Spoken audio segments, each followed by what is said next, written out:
क्या आप जानते हैं कि मार्केट में इन्वेस्टर की संख्या दिन पर दिन बढ़ती जा रही है। जो सक्सेसफुल स्टार्टअप ओनर हैं, एंटरप्रेन्योर हैं, वो भी अब इन्वेस्टमेंट करने लगे हैं। आज से 3-4 साल पहले जितना मार्केट में पैसा था इन्वेस्टमेंट के लिए, उससे कई गुना ज़्यादा हो चुका है। इन्वेस्टर इन्वेस्ट तो करना चाहते हैं, लेकिन उनको एक बेहतर विकल्प नहीं मिल पाता है। बहुत कम ऐसा विकल्प उनको मिलता है जिसमें वो इन्वेस्ट कर पाते हैं। इसका एग्जांपल आप शार्क टैंक जैसे शो से भी ले सकते हैं कि हज़ारों लोग अप्लाई करते हैं, उसमें से कुछ दर्जन सेलेक्ट होते हैं, उसमें से भी कुछ लोगों को मिलता है। तो आखिरकार ये कौन सा रीज़न है जिसके वजह से एक स्टार्टअप ओनर इन्वेस्टर को अपने बिजनेस के लिए अट्रैक्ट नहीं कर पाते हैं? तो यह वीडियो इसी टॉपिक के ऊपर डेडिकेटेड है। तो सीधा चलते हैं हम अपने टॉपिक के और देखते हैं वो क्या रीज़न है जिसकी वजह से कोई भी business owner, startup owner investor को अट्रैक्ट नहीं कर पाते हैं। तो सबसे पहला जो रीज़न है वो है पुअर बिजनेस प्लान। इन्वेस्टर चाहते हैं कि कोई जो वो बिजनेस में इन्वेस्ट करें उनका एक सॉलिड बिजनेस प्लान हो, मार्केट में उनका अपॉर्चुनिटी, मार्केट साइज बड़ा हो। उसके लिए आपको पता होना चाहिए, इंडस्ट्री के बारे में डिटेल जानकारी होनी चाहिए। मार्केट और इंडस्ट्री का साइज क्या है, उसमें से किस तरह के लोग हैं जो आपका कस्टमर हो सकते हैं, आपका टारगेटेड ऑडियंस क्या है, आपका कंपटीशन क्या है, मार्केट में क्या गैप है जिसको आप फुलफ़िल कर रहे हैं, आप अपने कंपटीटर से कैसे डिफरेंट हैं। ये सब बातों पर ध्यान देना आवश्यक हो जाता है और यही चीज़ इन्वेस्टर देखना चाहते हैं। दूसरा जो रीज़न है वो है लैक ऑफ ट्रैक्शन। आजकल बहुत कम ऐसे इन्वेस्टर हैं जो प्री रेवेन्यू स्टेज पे इन्वेस्ट करना चाहते हैं या सीड फंडिंग करना चाहते हैं। वो चाहते हैं कि आप एक ट्रैक्शन के साथ उनके पास जाएं, अपने बिजनेस को लॉन्च कर दें और कुछ ट्रैक्शन को उन्हें दिखाएं। ये आपका रेवेन्यू हो सकता है, ग्रोथ हो सकता है, कॉस्ट ऑफ कस्टमर एक्वाइजेशन हो सकता है, कस्टमर रिटेंशन हो सकता है। ये सभी चीज़ इन्वेस्टर देखना चाहते हैं। दूसरा जो एक खास रीज़न है वो यह है कि नो क्लियर कॉम्पिटिटिव एडवांटेज। जैसा कि हम पहले भी बात कर चुके हैं कि आप अपने कंपटीटर से कैसे डिफरेंट हैं। ये हो सकता है कि आपका जो प्रोडक्ट या सर्विस है वो उनसे ज़्यादा वैल्यूएबल है, उनसे ज़्यादा फीचर या बेनिफिट आपके प्रोडक्ट या सर्विस में है, या फिर आपका जो प्रोडक्ट या सर्विस है वो अफोर्डेबल है, उनसे सस्ता है, और एंट्री बैरियर उसमें है या नहीं है।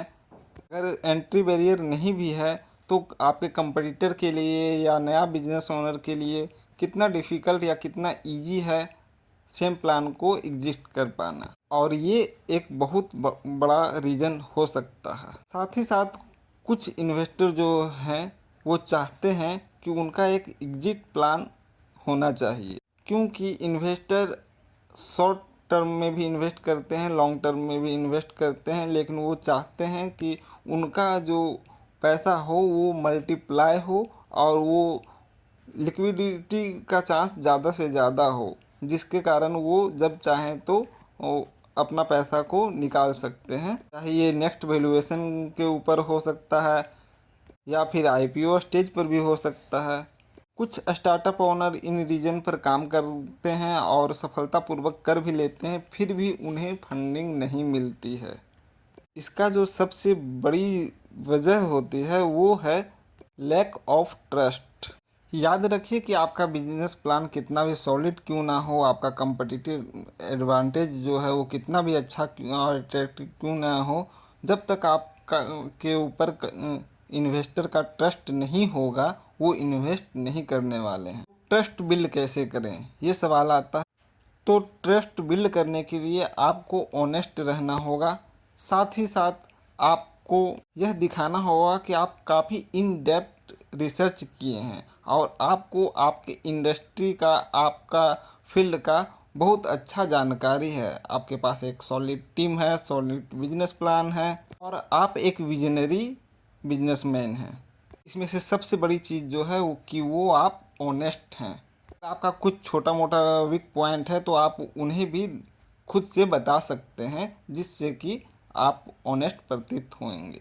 साथ ही साथ आप ये भी ज़रूर बताएं कि जो आपका कोई भी छोटा मोटा वीकनेस है उसे आप ओवरकम कैसे कर रहे हैं और उसके लिए आप किन किन स्टेप को ले रहे हैं। स्टार्टअप या बिजनेस में इन्वेस्टर को इनिशियल लेवल पे अट्रैक्ट करना एक चुनौतीपूर्ण प्रक्रिया हो सकता है, लेकिन अगर आप कंसिस्टेंट रहें और अपडेटेड रहें तो आप इसे आसानी से भी कर सकते हैं। इसके लिए आपको एक सॉलिड बिजनेस प्लान बनाना होगा।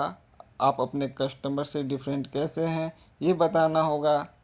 आपके पास कुछ ट्रांजैक्शन होना चाहिए, कुछ रेवेन्यू होना चाहिए, कुछ डाटा होना चाहिए, कस्टमर का फीडबैक और टेस्टिमोनियल होना चाहिए, कुछ ऐसा क्वालिटी होना चाहिए जिससे कि इन्वेस्टर आपके ऊपर ट्रस्ट करें। और सबसे बड़ी बात, इसके साथ साथ आपके पास एक स्ट्रॉन्ग टीम होना चाहिए। ये सभी चीज़ अगर आप अच्छी तरह से इम्प्लीमेंट करते हैं तो मैं आशा करता हूँ कि आपको इन्वेस्टमेंट ज़रूर मिलेगी। इस वीडियो से जुड़ा अगर आपका कोई भी सवाल हो तो हमें कमेंट बॉक्स में बताएं। अगले वीडियो आप किस टॉपिक के ऊपर देखना चाहते हैं ये भी हमें लिखकर कमेंट बॉक्स में ज़रूर बताएं। Business, startup, marketing, digital marketing और टेक्नोलॉजी से जुड़ी किसी भी जानकारी, स्ट्रेटजी और इंसाइट प्राप्त करने के लिए हमारे चैनल को सब्सक्राइब करें। वीडियो पसंद आया है तो इसे लाइक करें, शेयर करें। हमारे चैनल पे आने के लिए, वीडियो को अंत तक देखने के लिए आपका बहुत बहुत धन्यवाद।